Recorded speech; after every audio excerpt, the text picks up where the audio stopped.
출산을 앞두고 가장 고민되는 것 중 하나. 과연 나랑 잘 맞는 산후관리사님을 만날 수 있을까? 저도 출산 전 정말 걱정했던 부분이에요. 실제로 저는 산후관리사님 3주 신청했다가 10일 만에 중단했어요. 이 영상은 저처럼 실패하는 분이 없기를 바라는 마음에 경험을 꼼꼼히 되짚어 만든 리얼 후기예요. 곧 사랑스러운 아기를 만날 예비 엄빠들, 찰떡같이 맞는 관리사님 만나고 싶다면 영상 끝까지 보시고 산후조리 제대로 하세요. 키워보니 알겠어요. 엄빠 둘이 함께하는 두리요가입니다. 업체에 산후관리사님 신청할 때 괜히 까다롭게 굴었다가 우리 애기 케어하는데 영향 갈까봐 좋은 게 좋은 거지 이런 마음이었어요. 그래서 요리 잘하시는 분으로 한 가지만 요청드렸어요.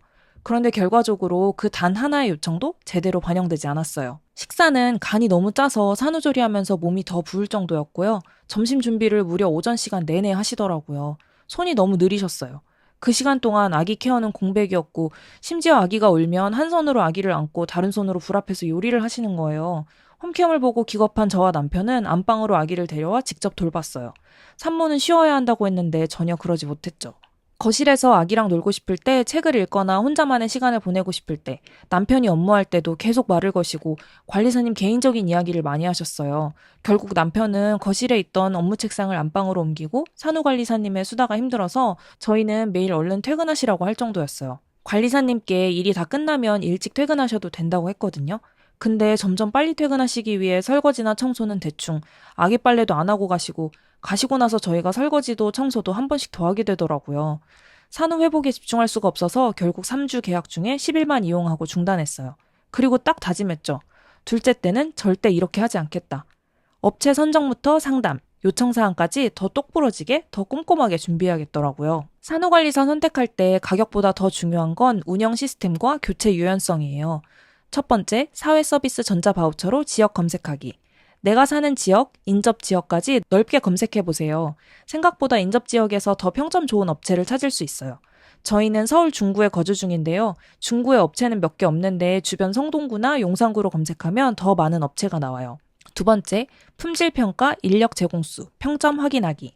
인력 제공수는 꼭 체크하세요. 혹시 나랑 안 맞는 분이 오셨을 때 교체가 가능한 인력풀이 많은 업체여야 빠르게 교체가 가능해요.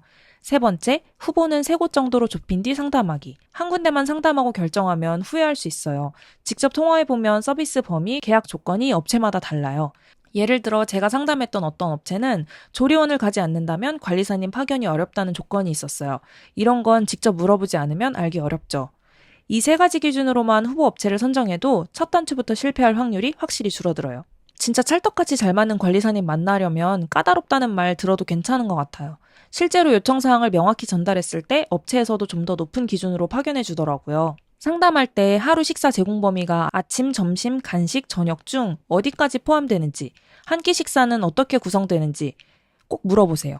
실제로 제가 이용했던 업체의 다른 관리사님이 만들어주신 식사를 블로그에서 봤는데요. 밥, 미역국, 메인, 반찬 2-3개에서 샐러드까지.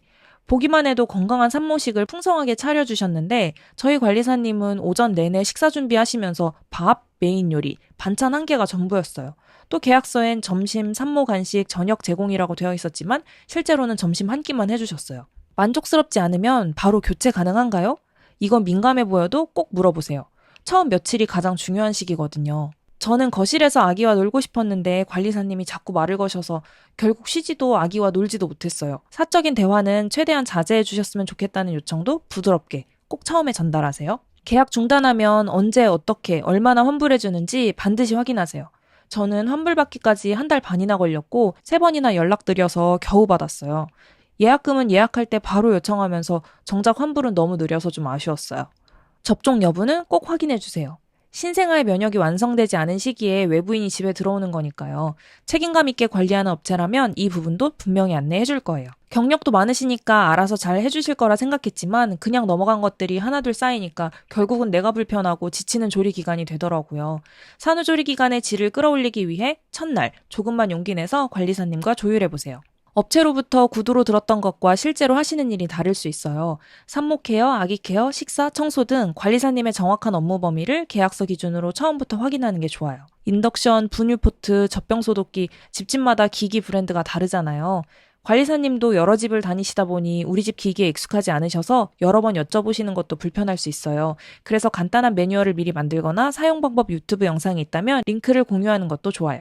요리하시다가 아기가 울면 요리는 잠시 멈추고 아기를 먼저 케어해달라는 부분은 꼭 말씀하세요.